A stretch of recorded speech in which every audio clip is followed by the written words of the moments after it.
नमस्कार दोस्तों, इस वीडियो में हम एक ऐसे विचार की बात करेंगे जो इंसानियत, भाईचारे, शांति, समानता, बंधुत्व, धर्मनिरपेक्षता और समाजवाद को मजबूत करता है।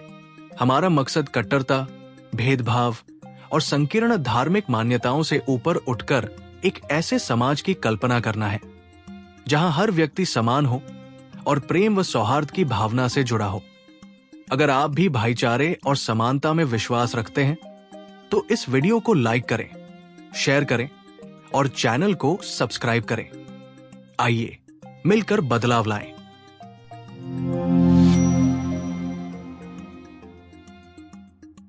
नमस्कार दोस्तों, स्वागत है आपका हमारे खास वीडियो में, जहां हम आपको मिलवाने जा रहे हैं एक ऐसी महान शख्सियत से जिन्होंने न केवल भारत की पहली महिला शिक्षिका बनकर इतिहास रचा, बल्कि सामाजिक क्रांति की मशाल भी जलाई। जी हाँ, हम बात कर रहे हैं सावित्रीबाई फुले की, एक ऐसी वीरांगना जिन्होंने शिक्षा, समानता और न्याय के लिए संघर्ष किया और समाज की जड़ता को चुनौती दी।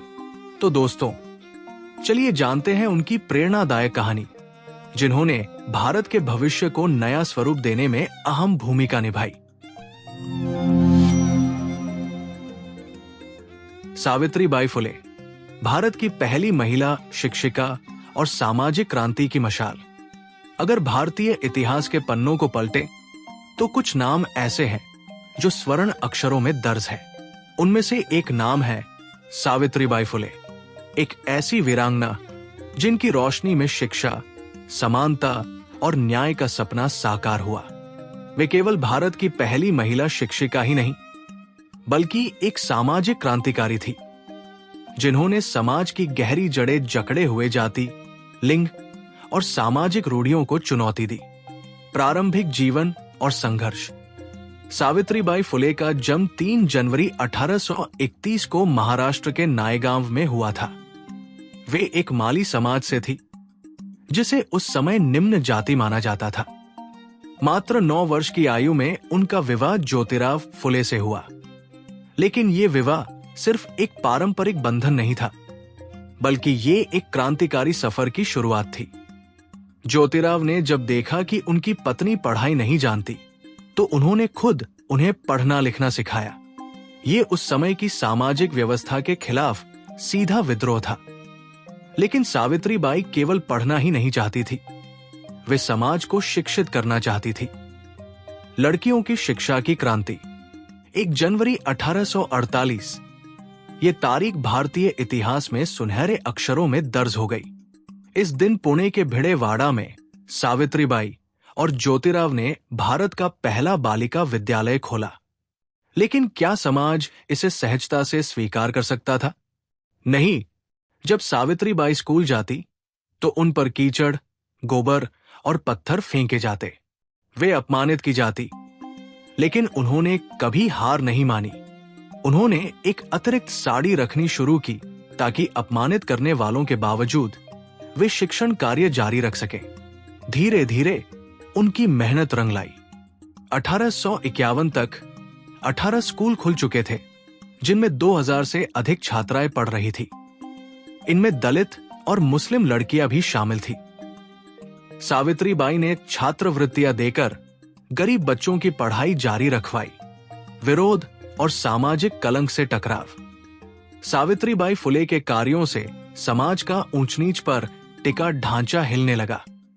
उच्च जाति के लोग उनके खिलाफ हो गए, यहां तक कि उनके पति ज्योतिराव को भी परिवार ने त्याग दिया। लेकिन सावित्रीबाई डरी नहीं। उन्होंने कलम उठाई और लिखा, उठो, जागो, पढ़ो, शिक्षा से अपने हक को पहचानो, अज्ञानता के अंधकार से बाहर निकलो। उनकी कविता संग्रह काव्य फुले 1854 और 52 काशी सुबोध रत्नाकर 1891 ऑप्रेस्ड समाज को शिक्षित और जागरूक करने का माध्यम बनी। सिर्फ शिक्षा ही नहीं, समाज सुधार की जंग भी। शिक्षा के अलावा सावित्रीबाई ने सत्य शोधक समाज 1873 की स्थापना की, जो समानता और तर्कशीलता की वकालत करता था। उन्होंने बाल विवाह और सती प्रथा का कड़ा विरोध किया और विधवा विवाह को बढ़ावा दिया। 1863 में उन्होंने गर्भवती विधवाओं और बलात्कार पीड़ितों के लिए एक आश्रम खोला, एक ऐसा कदम जो आज भी समाज में क्रांतिकारी माना जाता है। महामारी में मानवता की मिसाल। 1897 में जब पुणे में ब्यूबोनिक प्लेग फैला, लोग अपनों को मरने के लिए छोड़ रहे थे, लेकिन सावित्रीबाई ने खुद प्लेग से पीड़ित लोगों को अस्पताल पहुंचाया।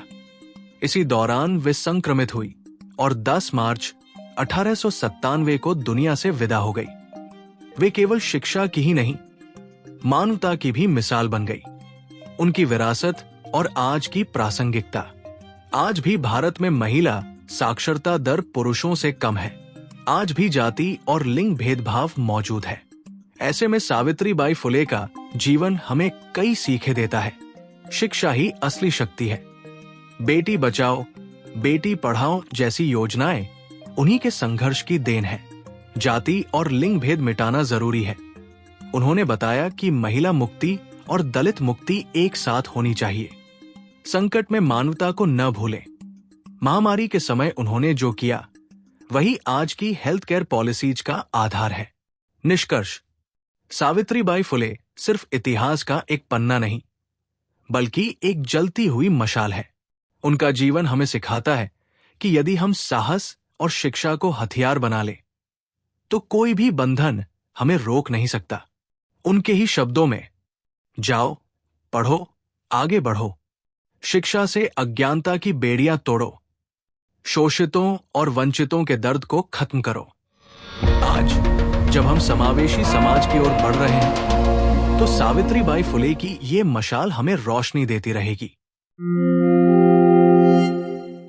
तो दोस्तों, सावित्रीबाई फुले की ये प्रेरणादायक कहानी हमें सिखाती है कि अगर इरादे मजबूत हों, तो कोई भी बाधा आपको आगे बढ़ने से नहीं रोक सकती।